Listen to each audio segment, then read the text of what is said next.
Dans ce nouvel épisode, Les héros de la vente, j'invite Benoît Morin pour nous parler d'une notion essentielle dans la réussite des entreprises, le Product Market Fit. Avec Benoît, nous allons voir comment il permet d'être efficace dans la vente et pourquoi une mauvaise analyse marché et une mauvaise segmentation est souvent la cause des échecs en entreprise. Benoît va nous donner l'importance du rôle de la donnée et comment l'utiliser au mieux dans une approche quantitative et qualitative. Nous allons également voir les compétences commerciales à avoir pour faire un bon Product Market Fit. Et enfin, comment structurer son Product Market Fit pour avancer dans son développement. Si le podcast vous plaît, je vous invite à visiter notre site web leshéroesdelavente.com. Vous allez y retrouver l'ensemble des épisodes ainsi que la newsletter Les Chroniques de la Vente. Et enfin, vous allez pouvoir télécharger le playbook de vente ainsi que le guide de la prospection téléphonique. Avant de commencer l'épisode, je voulais vous parler d'un sujet qui concerne bon nombre de commerciaux, le CRM. La plupart du temps, les CRM ne sont pas pensés pour les commerciaux et leur font perdre un temps précieux. Et c'est bien pour cela qu'ils ne les utilisent pas. Je souhaite y remédier en vous parlant d'un outil que je trouve formidable, nocrm.io. C'est un logiciel de prospection qui permet de se focaliser sur la vente et non plus sur la saisie manuelle d'informations. Son interface facile à prendre en main permet de faire gagner du temps à vos commerciaux et donc du business pour ces derniers. Donc si vous souhaitez réaliser plus de ventes et développer votre chiffre d'affaires, rendez-vous sur nocrm.io. Je vous laisse un lien dans les notes de ce podcast afin d'en savoir plus. Bon épisode! Bonjour à tous, bienvenue sur un nouvel épisode Les héros de la vente. Aujourd'hui, j'ai le plaisir d'accueillir Benoît Morin. Benoît, salut. Salut Alexandre, merci pour l'invitation. Ouais, merci à toi. Donc écoute Benoît, on va faire comme avec tous les invités, je vais te demander de te présenter aux auditeurs. Eh ben écoute, donc Benoît, dirigeant d'Imago. Nous, en fait, on est une agence spécialisée dans l'outbound et le business développement. Ok, donc tu proposes à des entreprises de les aider dans leur prospection, l'acquisition de clients, c'est ça? Exactement, principalement. Mais ça va pas être le sujet forcément du jour. Ok, bah écoute, tu pourras en parler au fur et à mesure de l'épisode. Donc aujourd'hui, on va faire un épisode que je trouve finalement assez fondamental, qu'on n'a pas traité vraiment dans l'héros de la vente. On a pu en parler par bribes, mais on va parler de ce qu'on appelle le Product Market Fit. Donc, qu'est-ce que c'est le Product Market Fit? Je vais te mettre à l'œuvre pour que tu nous définisses ce terme-là. Mais on va essayer d'expliquer aux éditeurs en quoi cette notion est très importante à comprendre et à connaître surtout. Alors, est-ce que tu peux déjà nous expliquer qu'est-ce que c'est le Product Market Fit et surtout pourquoi tu voulais nous parler de ce sujet? Alors déjà, en 2 mots, parce qu'on pourrait faire, il y a pas mal de littérature sur le sujet. Le product market fit, c'est d'avoir une solution qui est en adéquation, avec le marché. C'est-à-dire, qu'elle répond à un besoin et une attente, mais surtout qu'elle soit, achetable par les clients. Et c'est là où, souvent dans le product market fit, la vente n'est pas toujours traitée, aussi bien d'un point de vue littéraire que d'un point de vue accompagnement. Et nous, c'est vrai ces dernières années, on a développé pas mal de méthodes pour accompagner les startups, je reviendrai là-dessus, justement pour les aider à trouver ce product market fit et pour valider que leurs clients en fait puissent acheter vraiment leur solution. Ok. Et pourquoi tu voulais nous parler de ce sujet? Tout simplement, aujourd'hui, c'est un sujet qui est trop peu traité dans la vente. C'est vrai que c'est à mi-chemin entre le marketing et le commercial. Et ça, moi, c'est quelque chose qui m'attriste vraiment parce que nous, on accompagne énormément les jeunes entrepreneurs, mais aussi les grands groupes.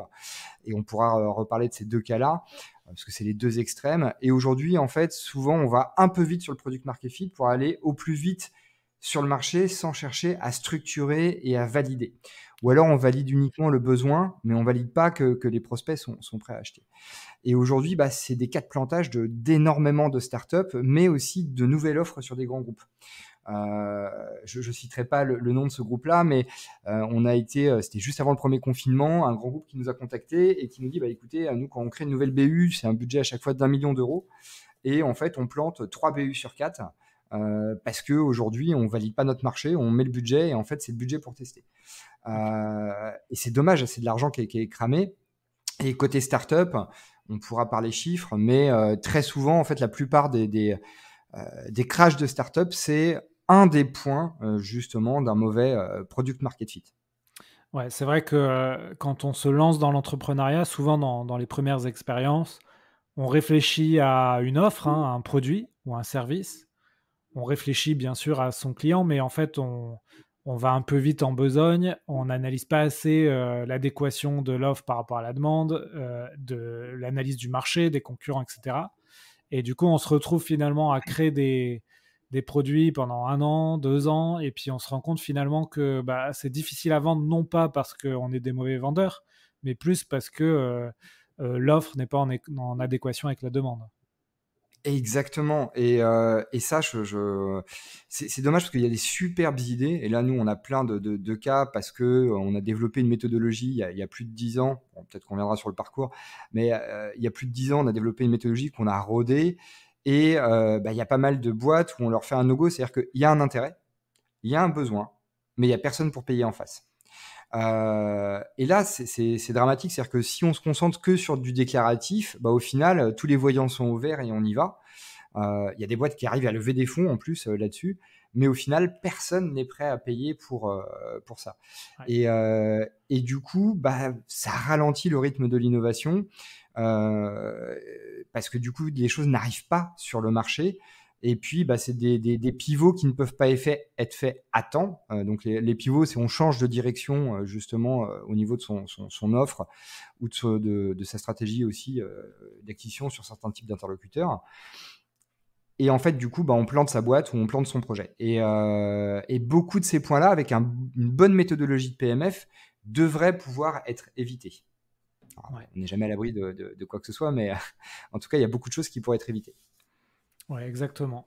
C'est vraiment un quelque chose qui est fondamental, qu'on apprend souvent sur le tas. Mais comment tu expliques, toi, le fait que finalement, quand on crée une boîte, on s'attarde pas trop. C'est une erreur qui est assez courante, et on s'attarde pas trop à analyser cette fameuse adéquation du marché vis-à-vis de ce que je vais créer. Alors, de ce qu'on constate, nous, il y a plusieurs types de profils, mais très souvent, quand on est entrepreneur, on ne peut pas maîtriser toutes les composantes de l'entrepreneuriat. Bien sûr. Si on parle de l'écosystème tech et startup plus particulièrement, très souvent, pas toujours, mais très souvent, ce sont des ingés ou des chercheurs qui travaillent sur un sujet lié à l'innovation. J'ai une idée, je vais faire du design thinking, je vais utiliser la méthode du Lean Startup après par la suite, je vais faire de la méthode agile, et c'est bon, j'ai tout validé et je me lance sur le marché. Donc en fait, c'est plutôt de se dire, en fait, toutes les composantes ne sont pas forcément maîtrisées. À l'inverse, un profil commercial qui va avoir une idée va pas forcément avoir une bonne vue tech de tout ce qu'il y a à faire et va peut-être rater justement des opportunités technologiques. Et c'est aussi un des cas de plantage de start-up, mais c'est uniquement dans 10% des cas. Donc ça reste minoritaire. Très souvent, ça va être, il n'y a pas de besoin de marché, donc c'est dans 35% des cas. Un mauvais business model dans 19% des cas. Dans 15% des cas, c'est une mauvaise adéquation du prix ou du coût d'acquisition, justement, qu'il va falloir mettre en place pour conquérir son marché, surtout sur les plateformes B2C. Ou c'est un pivot qui tourne mal pour 6%, c'est-à-dire qu'on s'est complètement planté de cible et ça marche pas. Okay, donc tu peux nous redire mauvais business plan, les 3-4 points là que tu viens de dire, donc mauvais business plan. Ouais, bien sûr. Alors, pas de besoin marché, c'est 35% des cas. Okay. Mauvais business model, c'est 19% des cas. J'arrive pas à gagner d'argent ou pas suffisamment par rapport à ce que ça me coûte. Donc là, mauvais business model, ça recouvre par exemple un prix pas assez élevé ou trop élevé, ou un modèle de récurrence alors qu'il faudrait plutôt ne pas faire ça. C'est ce genre de questions derrière ça.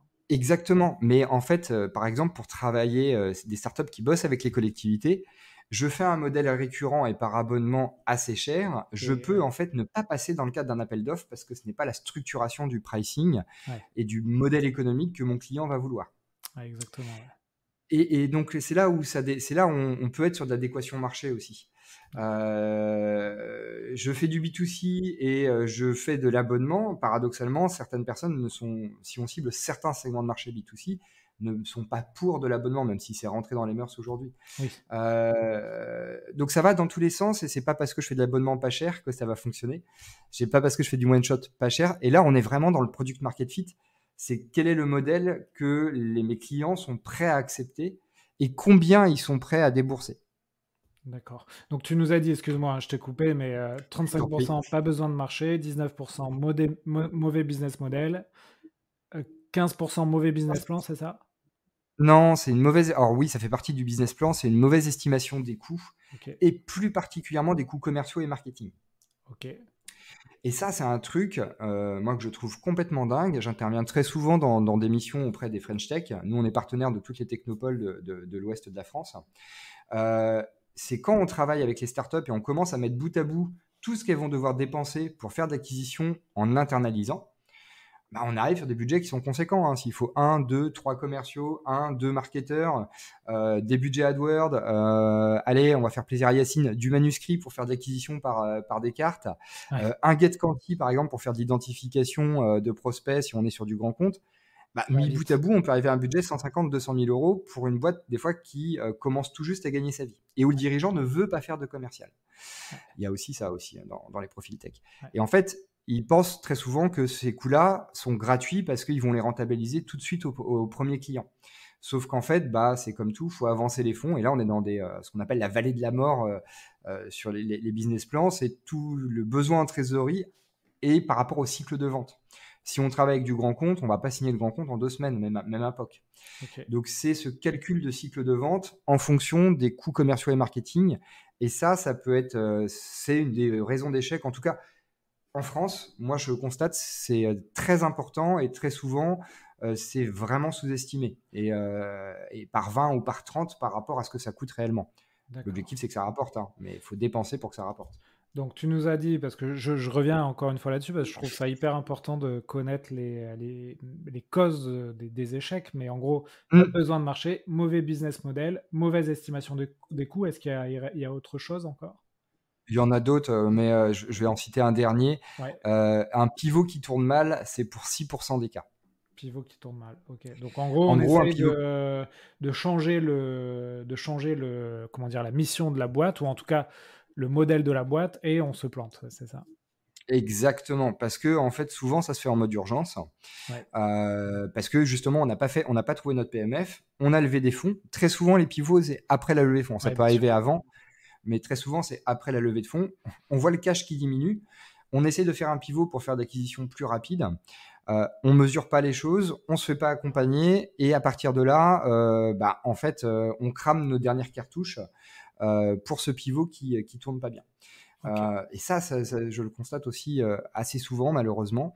Ou alors ça prend plus de temps que prévu, mais bon, voilà, le pivot ne se passe pas comme, Comme comme on prévu. avait imaginé. Ok. Ouais. Et le coût d'un pivot a été estimé. Donc ça, c'est CB Insight qui l'avait sorti. Le coût d'un pivot total, en comprenant le temps homme interne, c'est 400 000 euros aujourd'hui. Ah oui. Ça a été une moyenne qui a été faite sur 111 startups. Ok, incroyable. Très intéressant. Ok, bah écoute, on a posé un peu les bases de pourquoi on peut se planter, et, et qu'est-ce qui fait qu'on n'a pas le fameux product market fit.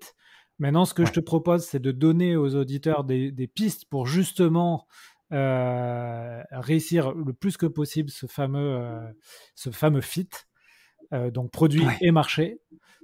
Le premier sujet que tu m'as partagé avant de commencer l'épisode, c'est le rôle de la data. Alors ça, c'est quelque chose qui m'intéresse beaucoup parce que j'ai connu dans des boîtes précédentes des boîtes où on avait très peu de data.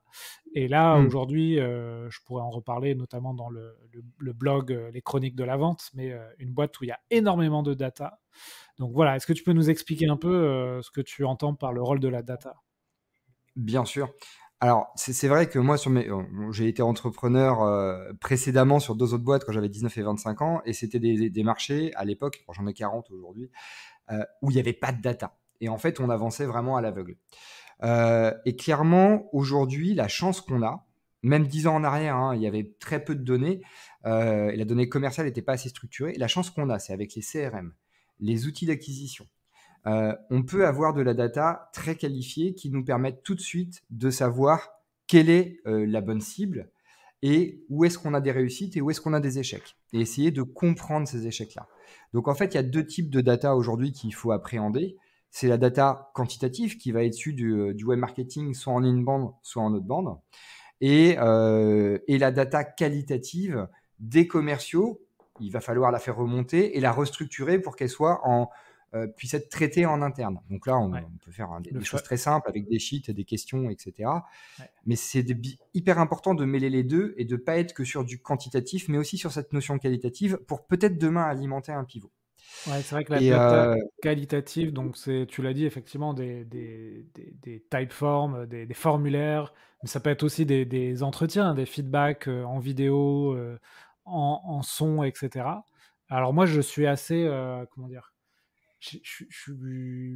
du fait de mon expérience dans l'analyse vidéo, etc., je fais beaucoup de data qualitative, mais c'est hmm. vrai que la data quanti, j'étais un peu moins dessus, et là, je vois l'intérêt aussi de combiner ces deux approches. Et les deux approches sont vraiment essentielles. C'est-à-dire que s'il en manque une, c'est comme si on avançait sur une jambe. Ouais, Parce que du coup, alors oui, on avance, mais on avance moins vite. Et on peut avoir au final une attraction. Et là, ça veut dire que la proposition de valeur plaît. On répond à un besoin, ou on peut répondre à une attente. Mais s'il n'y a pas la donnée commerciale et données de transformation, hein, in fine, c'est des contrats qu'on signe, hein, c'est pas juste de faire des rendez-vous. S'il n'y a pas les données de transformation, bah, au final, on peut partir en fait sur un mauvais constat. Et à l'inverse, on peut faire des super signatures, mais on ne se rend pas compte en fait de l'effort commercial qu'il va falloir pour générer ces signatures. Il faut vraiment combiner les deux approches de manière à avoir une vue claire de combien ça va coûter, combien de temps ça va prendre, pour combien ça va rapporter. Et là, nous, on a sorti en fait Imalid. Donc, c'est une solution justement déjà de product market fit qui va mêler cette approche quantitative et cette approche qualitative pour les clients. Donc, au départ, c'est sur LinkedIn, on est en train de travailler sur plein de briques, mais l'objectif, il est vraiment là. Ça va être justement de pouvoir mêler ces deux approches et avoir une data au final complète. Et ça, c'est hyper important c'est de la science, hein, et si la science, on n'a que la moitié des données, bah, on tire la moitié des conclusions. ouais. Très intéressant. Moi aujourd'hui là j'utilise un outil aussi qui s'appelle Metabase, donc c'est de la mise en forme de la donnée. Donc tu peux Mmh. connecter pas mal d'outils, par exemple connecter Aircall pour faire des graphes par rapport au nombre d'appels passés des commerciaux. Et avec les tags sur Aircall, on va pouvoir analyser est-ce que les gens ont réussi à passer les barrages secrétaires, est-ce qu'ils ont réussi à prendre des rendez-vous. Et là, tu peux analyser des cohortes sur un trimestre, voir corréler les résultats par rapport au nombre d'appels passés. Et donc, c'est ce genre d'outils qui, effectivement, peuvent être très importants dans la validation d'un product market fit. Exactement. Et là, il y a plein de solutions aujourd'hui Ouais. de BI qui peuvent permettre de synthétiser de la donnée complexe et éparse. Nous, on utilise Zoho, hein, chez Ok. nous, par exemple. Donc, ils ont Zoho Analytics Ouais. et ça fonctionne très bien. Après, on peut mettre en place du Data Studio. Enfin, il n'y a pas besoin d'avoir des gros moyens pour traduire cette donnée Oui. quantitative et qualitative si on est sur du multicanal. La complexité, c'est d'aller chercher cette donnée. Et là, on revient sur un manque de compétences qu'on a en France. Et là, je reviens sur les ingés dont je parlais tout à l'heure. J'adore bosser avec eux, mais il y a un truc, c'est que souvent au niveau commercial, ils pensent que ça va être facile parce que leur produit est le meilleur. Et comme je dis souvent, c'est pas parce qu'on a la meilleure solution, si elle est mal vendue, ça marchera pas. Et on Ouais. peut avoir la solution la plus médiocre, si elle est bien vendue, ça marchera. Et, Exactement. Mais euh, ça, on et en c'est- voit beaucoup des exemples comme ça. Et même Hmm, dans des compétitions de start-up, tu vois, par exemple, je sais que dans l'aventure Doctolib, à un moment hmm, donné, ils étaient en compétition avec Mon Docteur, qui avait sans doute une techno meilleure, mais Doctolib était plus agressif commercialement. Et c'est comme ça qu'ils ont gagné le marché et ils ont ensuite racheté Mon Docteur. Ouais, et ça, il n'y a pas photo. Et ça, en termes de données commerciales, donc la chance qu'on a, c'est que c'est des choses qui ne sont pas figées dans le temps. C'est-à-dire que du coup, on peut mettre de la compétence pour accélérer sur ces sujets-là. Si on voit qu'il y a de la donnée manquante, qu'on n'arrive pas à la récupérer ou qu'elle n'est pas assez qualitative, bah, on peut soit recruter un nouveau profil, soit externaliser, aller chercher de la compétence pour aller chercher cette donnée-là. Ouais. Et ça, pour moi, c'est vraiment hyper important de se dire aussi de dépenser de l'argent. Et ça, c'est un truc, je ne sais pas si toi tu le vis, Alexandre, et si tu l'as vécu, mais très souvent dans le commercial, il y a énormément de boîtes qui pensent encore que les commerciaux sont payés à la com et qu'aujourd'hui, un commercial, ça se paye uniquement à la réussite. Sauf qu'ils ne voient pas tout ce travail de fond, de remontée de données qui a une valeur énorme en fait pour les entreprises. Ouais, bien sûr. Bah, ce genre de boîte, je pense que ça va être de plus en plus rare vu la pénurie qu'on a sur le marché du recrutement des commerciaux.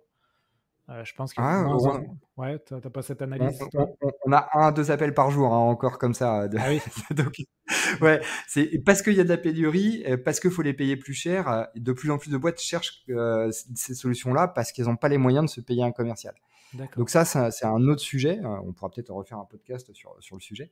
Mais c'est un autre sujet où sur la diversité des profils commerciaux, parce qu'il y a plein de métiers. Et souvent, on met une étiquette sur plein de métiers différents. Et ça, il y a malheureusement une mauvaise compréhension en fait du métier de commercial et de ce qu'il va pouvoir apporter à la boîte. Alors bien sûr, le but c'est d'apporter de la vente et du retour sur investissement, mais il voit pas toute la valeur ajoutée qu'il y a à côté à aller mettre en place cette data. C'est respecter ses process de manière à faire une bonne prise de décision pour le dirigeant. Ouais. Donc d'ailleurs, tu nous as dit effectivement qu'il fallait avoir des compétences, on va dire, analytics pour valider un marché. En termes de compétences commerciales pour valider un marché, qu'est-ce que tu vois? De Alors, quoi a-t-on besoin parce qu'on n'est pas tous, on n'a pas tous un esprit d'ingénieur non plus. Alors, pour moi, il y a un truc de base. Je fais la différence entre 2 métiers, 2 macro-métiers dans la vente. Ouais. Les vendeurs et les commerciaux. Les vendeurs, en fait, ils sont là pour pousser un produit. Et en fait, en général, ils font rentrer le client dans un tunnel de vente. Ils ont des questions, plutôt des questions fermées, et ils les font avancer dans le tunnel. Il en faut, hein, pour certains métiers, mais pour faire un bon PMF et justement travailler ses compétences, il faut plutôt un commercial. C'est-à-dire quelqu'un qui va être vraiment totalement à l'écoute de la personne, de comprendre ce que la personne dit, d'être capable de la reporter strictement, de creuser les points, mais aussi de comprendre l'attente. Donc l'attente, c'est tout ce qui va avoir trait aussi à l'émotionnel. Dans le canevas de la proposition de valeur, je crois que vous en aviez parlé sur un épisode, Oui. je dis ça de mémoire, mais vous en avez parlé sur un épisode, il y a justement cet aspect émotionnel qui est hyper important. Et ça, le commercial, c'est quelque chose qui doit comprendre, reformuler et être en capacité de faire remonter. Donc, pour les compétences, pour faire un commercial, pour faire un bon PMF, c'est quelqu'un qui va devoir faire preuve d'empathie, justement, pour bien comprendre aujourd'hui ce qu'il génère, ce que ces questions génèrent chez le prospect. Et quand à la fin de l'entretien, il va commencer à présenter son offre, identifier les freins ou au contraire, qu'est-ce qui fait que ça match au-delà du purement factuel. Donc, on est quand même sur des soft skills qui sont pas donnés à tous les profils. Et c'est là où, sur une startup, c'est pas le premier commercial qu'il faut prendre. Il faut bien choisir, en tout cas, les bonnes compétences. Et le premier commercial est hyper stratégique, même si c'est pas lui qui va accompagner la boîte dans sa croissance après par la suite. Pour faire ce PMF, il faut quand même prendre des gens, des personnes qui puissent avoir une écoute parfaite et être parfaitement empathiques. Ouais, bien sûr, mais ça aussi effectivement, on néglige souvent la première recrue. Enfin, on néglige. On la néglige pas, mais par la force des choses, on est obligé d'embaucher souvent des juniors parce qu'on n'a pas de budget. Et en Mm. fait, ça, c'est effectivement, ça peut être. On peut prendre beaucoup de retard parce que finalement, le junior n'aura pas la capacité à faire des feedbacks au fondateur en disant attention, je crois que le segment sur lequel on prospecte, c'est pas le bon. Par contre, il y en a un autre qui est pour le coup peut-être plus intéressant pour notre service ou notre produit. Exactement. Et pour le coup, ça, je le rencontre pareil, plutôt dans de la startup et pré et post levée de fonds en termes de vie. C'est que tant qu'ils n'ont pas, parce que aujourd'hui, ça prend du temps de recruter un commercial, hein. On est sur des délais entre 6 et 12 mois en fonction des profils qu'on cherche. Et les startups, souvent, se disent, je vais prendre 4 alternants. Avec les aides, ça me coûte quasiment rien et il fera le boulot d'un commercial. Ouais. Sauf que en termes de volumétrie d'appels, ok, peut-être pour de la chasse, pour des SDR, mais au final, sur tout cet aspect qualitatif, ça marche pas aussi bien. Comme tu le dis, il n'y a pas les mêmes remontées marché. Il n'y a pas cette même compréhension parce qu'il n'y a pas l'expérience qu'il y a derrière. Ouais. Et pour le coup, comme je dis souvent, donc, moi je donne des cours aussi en école de commerce, c'est dire le commercial, le métier de commercial, c'est de se prendre des claques et d'apprendre à chaque claque. Et globalement, on aura beaucoup plus d'échecs que de réussites.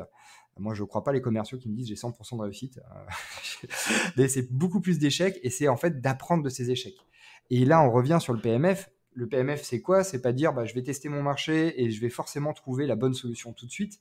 C'est je vais échouer, je vais échouer, je vais échouer, je vais échouer, je vais échouer. Et à un moment, je vais trouver le bon segment de marketing qui va me permettre justement d'aller vendre rapidement, alors en fonction de ce qu'on vend, hein, bien évidemment en cohérence, mais avec ces cycles de vente, rapidement, au bon prix et avec un coût d'acquisition raisonnable. Ouais. C'est intéressant parce que moi, ça m'est déjà arrivé de vendre la même technologie sur des marchés différents.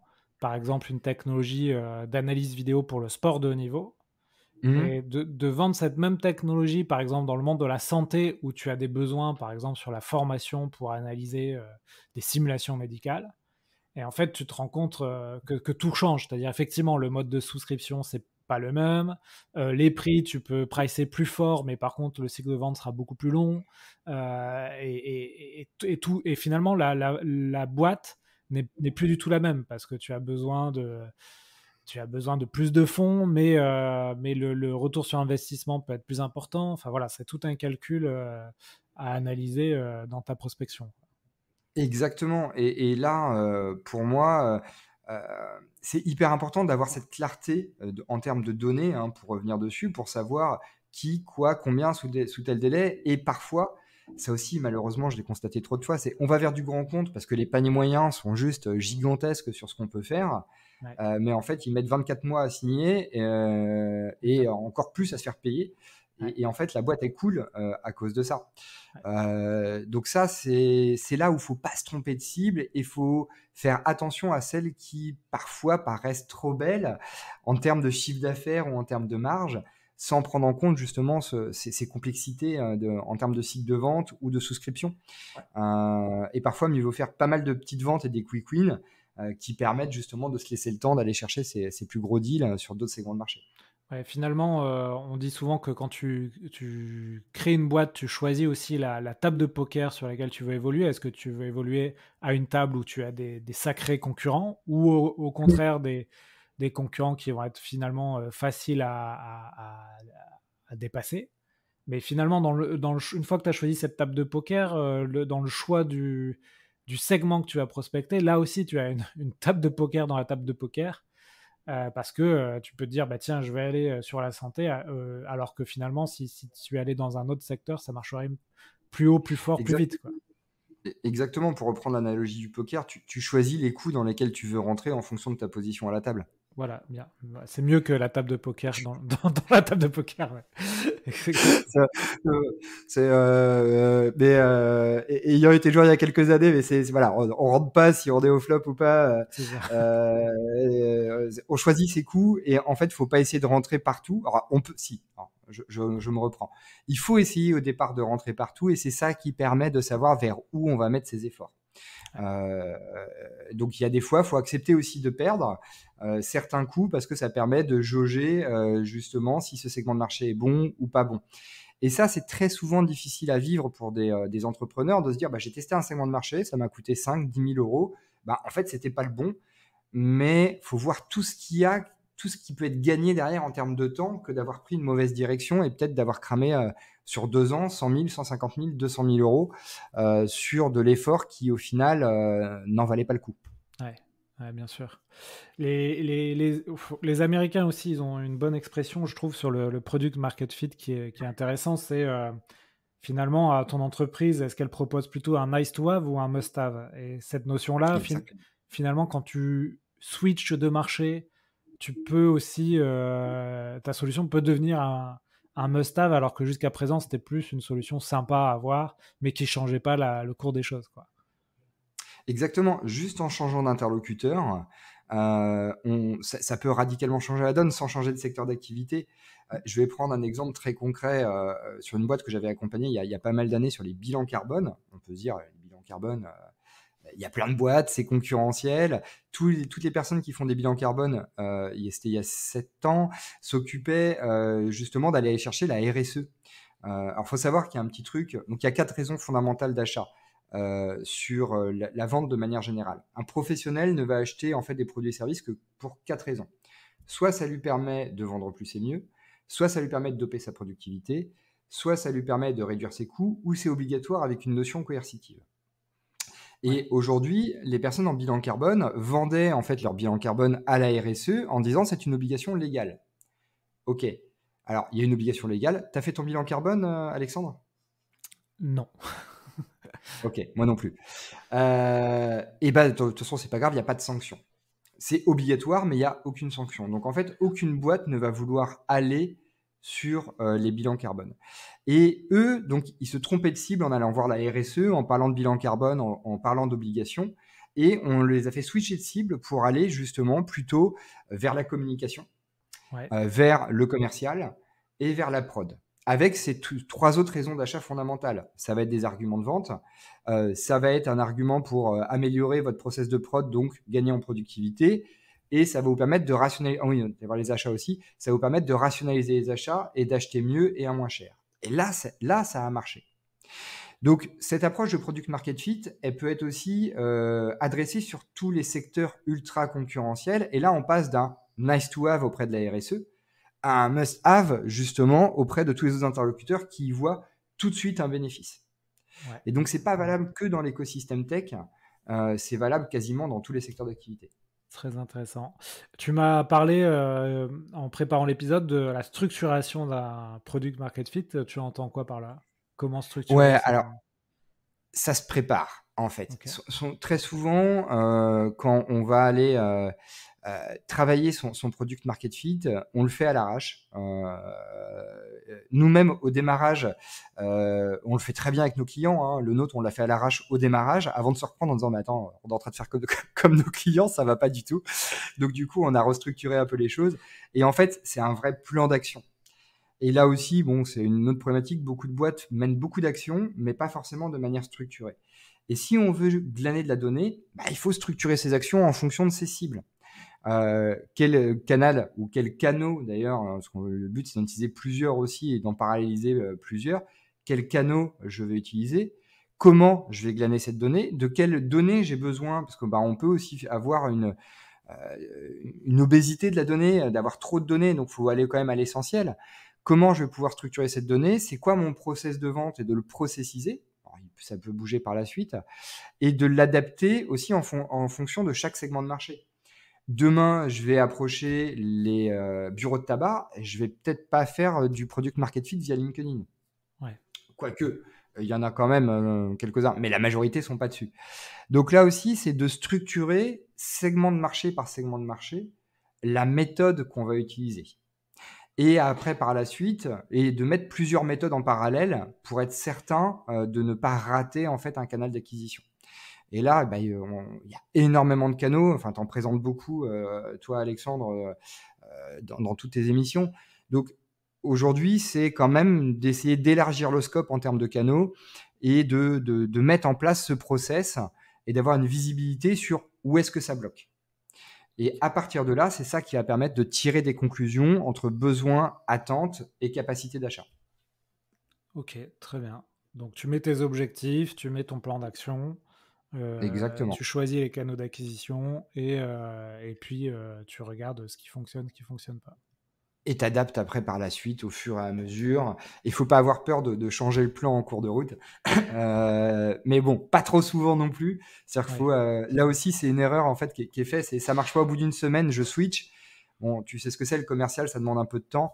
Nous, c'est ce qu'on dit à nos clients. Si Ouais. vous êtes dans une démarche de PMF, faut se donner 2 à 3 mois, même si vous savez que vous êtes dans le mur parce que l'action a mal démarré, parce que les stats sont pas bonnes. Allez au bout au minimum de 2 mois pour avoir suffisamment de données et pouvoir adapter les choses par la suite. Et à ces clients, comment tu les conseilles pour qu'ils aient une première vision rapidement et simplement d'un PMF? C'est ça, c'est ce fameux plan d'action? Oui, alors nous, alors chez Imago, on a deux manières de faire.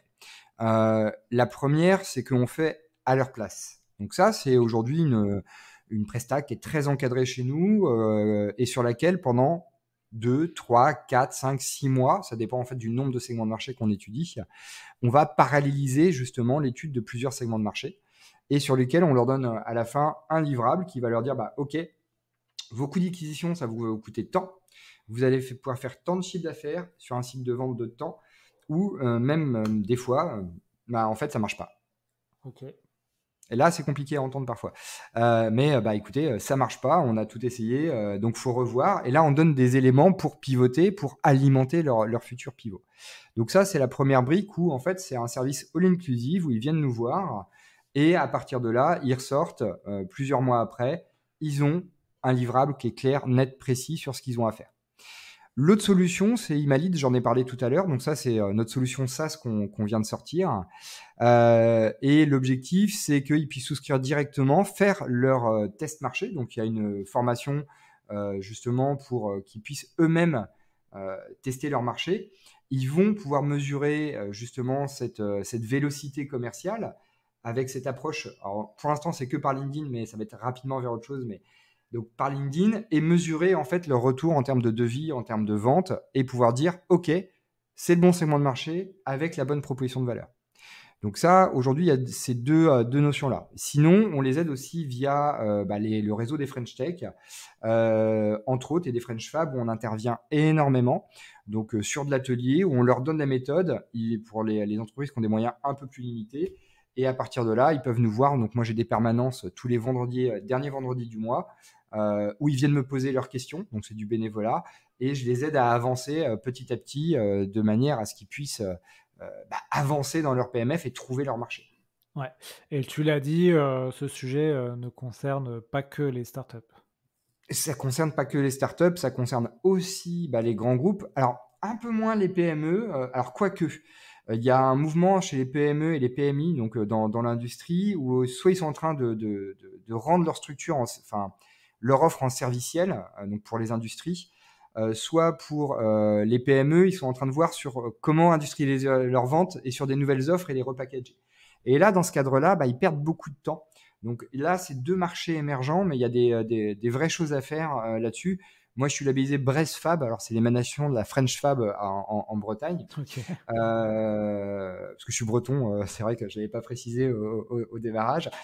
Et en fait, ça, sur la French Fab, on est vraiment en train de voir que là, il y a des choses qui se passent sur l'industrie, sur la réindustrialisation et sur la modernisation aujourd'hui de l'industrie. Donc, il y a tout à construire avec eux parce qu'ils sont encore sur des démarches très traditionnelles.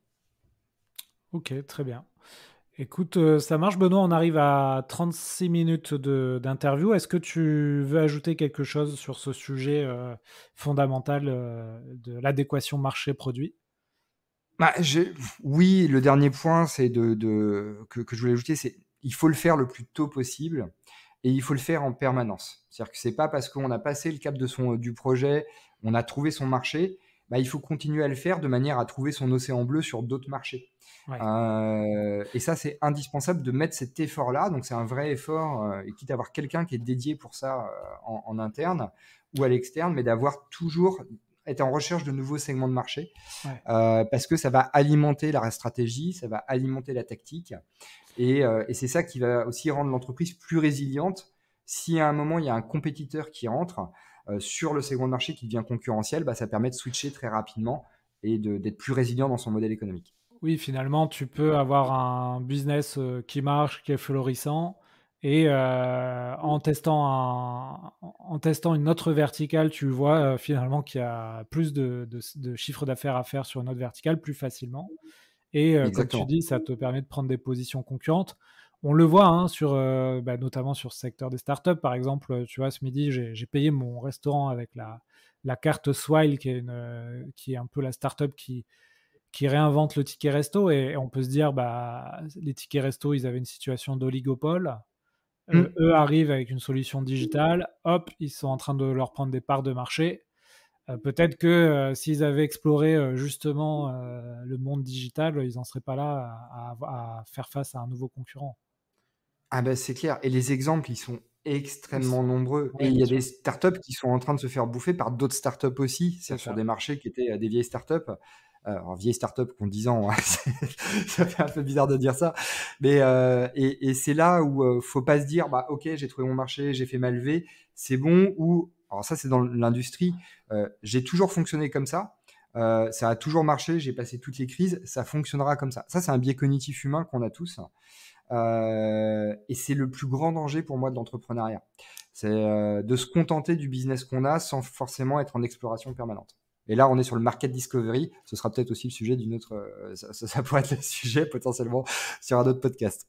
Ouais, ouais, ouais, bah, tu vois, là, quand tu dis ça, je pense aux géants, aux GAFAM comme Facebook, Twitter, et puis qui voient apparaître un TikTok, et hop, leur part de marché se réduisent face à ce Très nouveau rapidement. concurrent qui a attaqué plutôt la cible des très jeunes, mais finalement, c'était le début. Maintenant, ils ont des gens qui ont 40 ans sur leur réseau, quoi. Les jeunes deviendront des vieux comme nous un jour, donc Ouais, et ils seront sur TikTok et TikTok sera un réseau aussi has-been que Facebook c'est sur ça, lequel on est toujours, quoi. c'est Donc ça. ça fait partie des règles du jeu, mais là pour moi c'est aussi un manque d'exploration marché. Alors après je suis pas chez, j'imagine que Facebook ils ont des analystes là-dessus, mais ils ont raté un truc. Ils ont raté un truc avec TikTok, Ouais. mais il y en a, bon, sur le textile, il y a des exemples. Moi, je m'intéresse beaucoup aux problématiques marketing. Euh, il y a e-commercial et il y a des exemples tous les jours. Il y a des exemples comme ça de belles boîtes qui sont en train de se faire ubériser par d'autres, où il y a des changements de comportement de marché. Les banques risquent de souffrir dans les prochaines années au vu de comment Oui, tout est en train de changer entre les cryptos, entre les néobanques, enfin les néobanques qui sont plus des néobanques.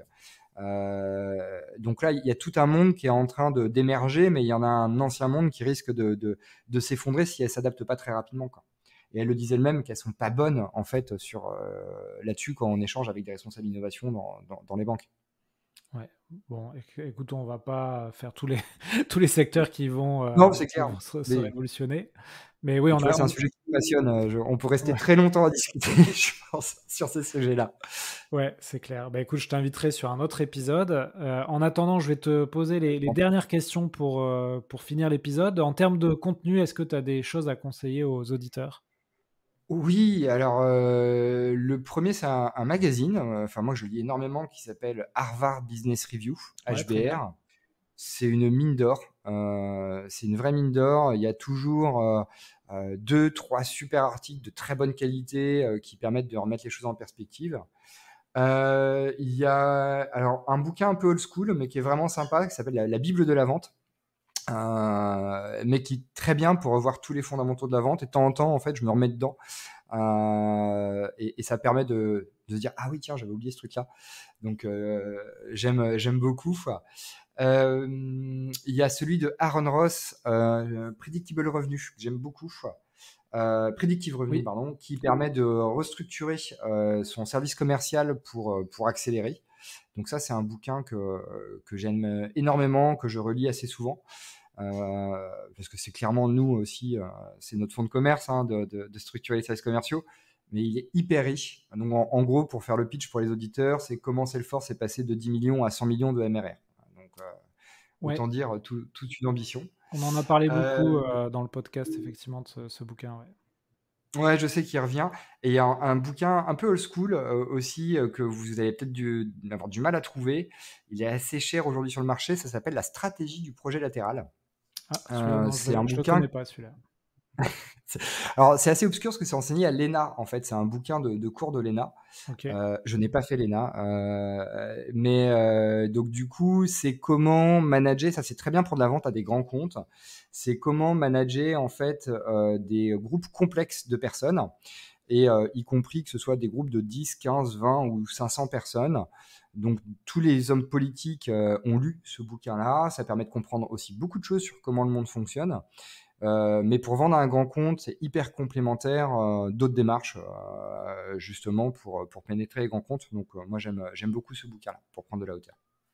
Ok, très bien. Et sur les outils ou les routines que tu utilises au quotidien qui t'aident à être performant, tu as quoi? Alors, sur les outils, il y en a plein.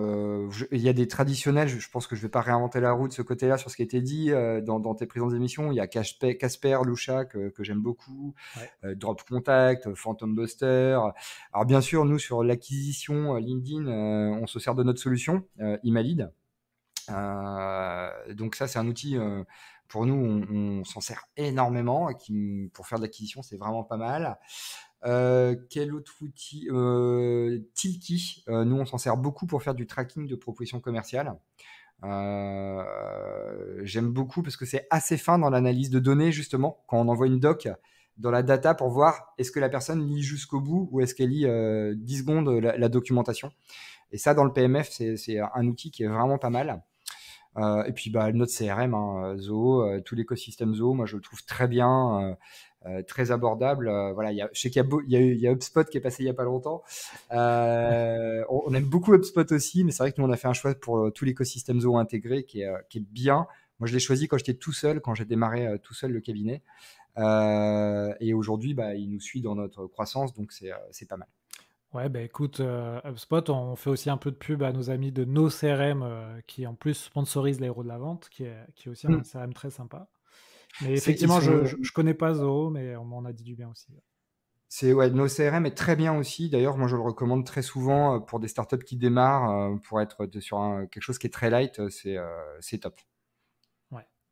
Ok, très bien, Benoît. On arrive aux deux dernières questions. La première, si tu pouvais avoir une compétence aujourd'hui qui te manque, quelle compétence choisirais-tu? Et enfin, si tu peux me inviter quelqu'un sur ce podcast, qui me proposes-tu? Ok, alors sur la première, ça va être difficile de choisir.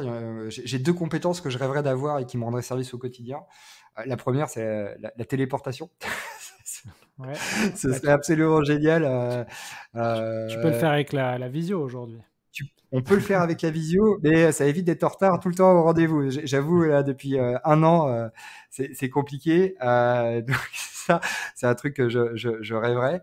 La deuxième, en fait, ce serait de pouvoir, à la Matrix, pouvoir m'injecter des connaissances très rapidement. Ça, franchement, ce serait, pour de la montée en compétences, ce serait génial, vu qu'on travaille sur beaucoup de secteurs d'activité. Pour nous, ce serait vraiment un accélérateur pour moi. Euh, et pour répondre à ta deuxième question sur qui inviter, moi je vois deux personnes qui seraient hyper intéressantes et je pense que je crois qu'elles sont auditrices en plus. C'est le premier, c'est Quentin Vivier, qui est un ancien DIRCO de chez Klaxoon. Je sais pas si tu connais Klaxoon, Vaif. Euh, Alexandre. ouais, je connais très bien Klaxoon et je me demande. Non, Quentin, il n'est pas encore passé sur l'héros de la vente. Ouais. Je me demandais s'il Non, il n'était est pas pas. passé, mais en fait, c'est juste que j'ai dû échanger avec lui, mais je ne l'ai pas interviewé. Mais voilà, Quentin est absolument quelqu'un de top et puis là il a plein d'autres projets donc je pense que ce serait hyper intéressant que tu l'invites. Et le deuxième, je pense pas que tu le connaisses, il s'appelle Norbert Bilbao. Norbert Bilbao, lui, donc pareil dans la vente, sa spécialité c'est la vente par la valeur. Ok. Il est vraiment excellent sur ce sujet-là. Donc voilà, c'est deux personnes que je te recommande fortement d'inviter. Ok. Ben écoute, je vais les inviter. En tout cas, tu vois, on a tenu le timing de 45 minutes. On est pile poil, enfin, à 2 minutes près. Où on peut te joindre, Benoît, si on a envie d'échanger avec toi sur la performance commerciale? Alors, sur déjà LinkedIn, hein, Benoît Morin, donc c'est assez facile de me trouver d'Imago.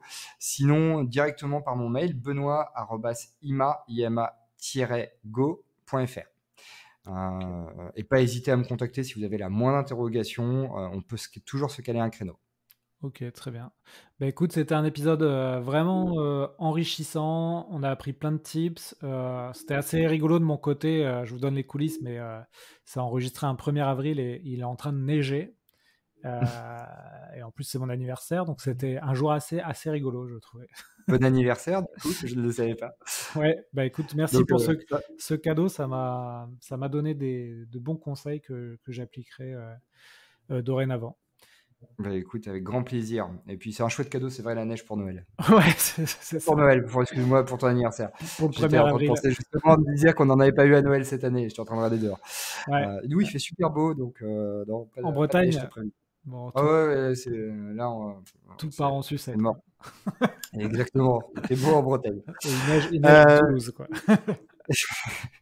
En tout cas, merci beaucoup pour l'invitation. Franchement, c'était top. Moi, je suis content de partager ma passion justement sur toutes ces problématiques-là.